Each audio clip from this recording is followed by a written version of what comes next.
Life in the UK Test. Chapter 3, Section 4, Part 3.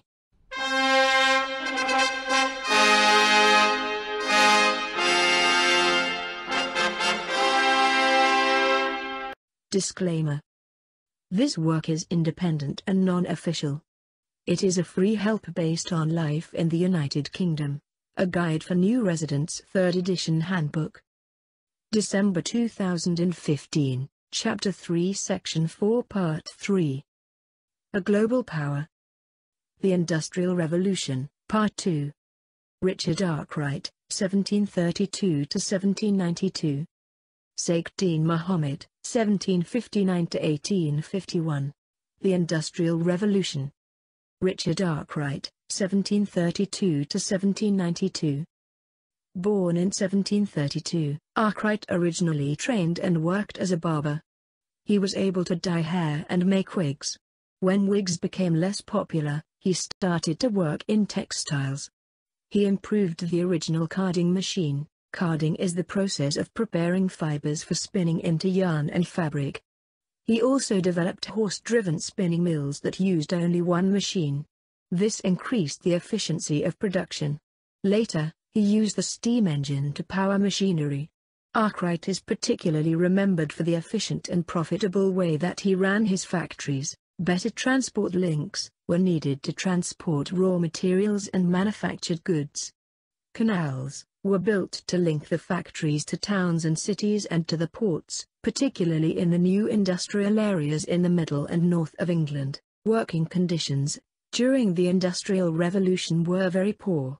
There were no laws to protect employees, who were often forced to work long hours in dangerous situations.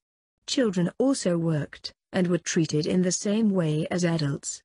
Sometimes they were treated even more harshly. This was also a time of increased colonization overseas. Captain James Cook mapped the coast of Australia, and a few colonies were established there. Britain gained control over Canada, and the East India Company, originally set up to trade, gained control of large parts of India. Colonies began to be established in southern Africa. Britain traded all over the world and began to import more goods. Sugar and tobacco came from North America and the West Indies. Textiles, tea and spices came from India and the area that is today called Indonesia.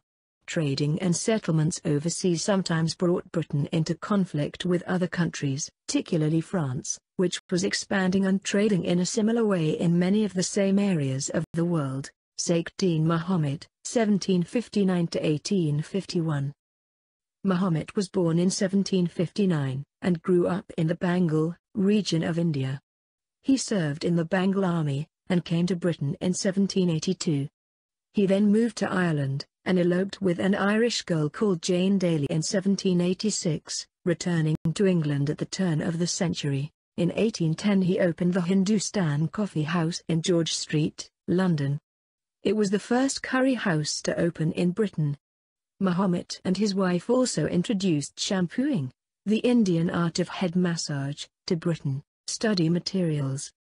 All chapters from the study materials are Crown copyright and have been based on life in the United Kingdom. A Guide for New Residents 3rd edition Handbook. All photos are borrowed from wikipedia.org under the Creative Commons Attribution Share Alike 3.0 unported. This work is independent and non-official, prepared in December 2015.